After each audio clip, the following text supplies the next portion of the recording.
Rahim. A very warm welcome to the second part of sentence correction CSS 2020. 4 sentences में last lecture में discuss कर चुका हूँ। इसके बाकी जो 4 sentences है वो मैं इस लेक्चर में डिस्कस करूँगा। Sentence number 5, what country he belongs to. अब यहाँ पर ये व्हाट यूज़ हुआ है जो कि इस प्रेपोजिशन टू का कॉम्प्लीमेंट है, ऑब्जेक्ट ऑफ प्रेपोजिशन या complement of preposition.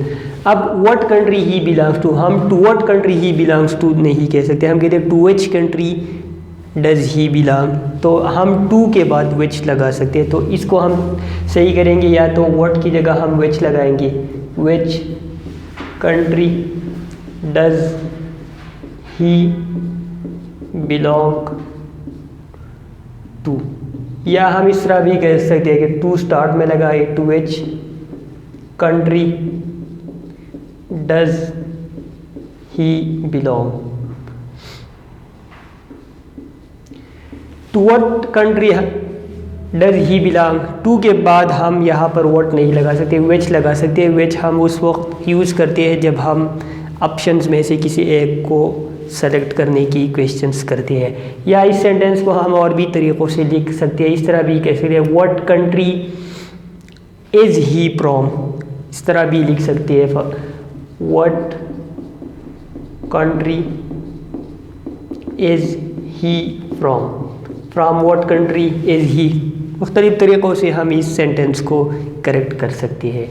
Sentence number 6, when he reaches to manhood he will visit to England.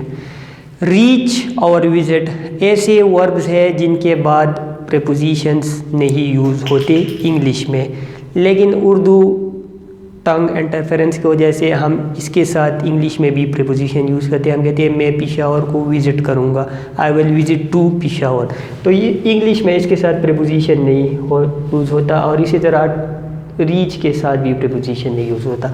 तो ये सेंटेंस इस तरह करेक्ट होगा, when he reaches manhood he will visit England. अब ये सेंटेंस करेक्ट है, सिर्फ हमने ये दोनों प्रेपोजिशंस निकालने जो मदर टंग इंटरफेरेंस की वजह से हम यूज़ करते हैं। Sentence number 7, the new session commences from February is 2020। अब फ्रॉम को हम डेट के लिए या टाइम के लिए यूज़ करते हैं जब हम इसको टू के साथ कम्बिनेशन में यूज़ करते हैं। टू के साथ कम्बिनेशन में नहीं यूज़ करते तो फिर हम फ्रॉम नहीं, फिर हम डेट्स के लिए जो प्रेपोजिशन यूज़ करते हैं वो हम ऑन यूज़ करते हैं। तो ये सेंटेंस करेक्ट इस तरह होगा, the new session commences on February is 2020। Last sentence, please send this later on my address. Again mother tongue interference की वजह से हम कहते हैं कि इस लेटर को मेरे एड्रेस पे भेज दो, तो उसके लिए हम प्रेपोजिशन ऑन यूज़ करते हैं, लेकिन इंग्लिश में इसके लिए जो प्रेपोजिशन यूज़ होता है वो है टू। जब हम किसी चीज़ का टारगेट या डेस्टिनेशन, या हमने किसी चीज़ को किसी ने इसको रिसीव करना होता है, कोई टारगेट वगैरह हो या डेस्टिनेशन हम ले रहे हैं, तो उसके लिए हम प्रेपोजिशन टू यूज़ करते हैं। तो ये सेंटेंस करेक्ट इस तरह होगा, please send this letter to my address.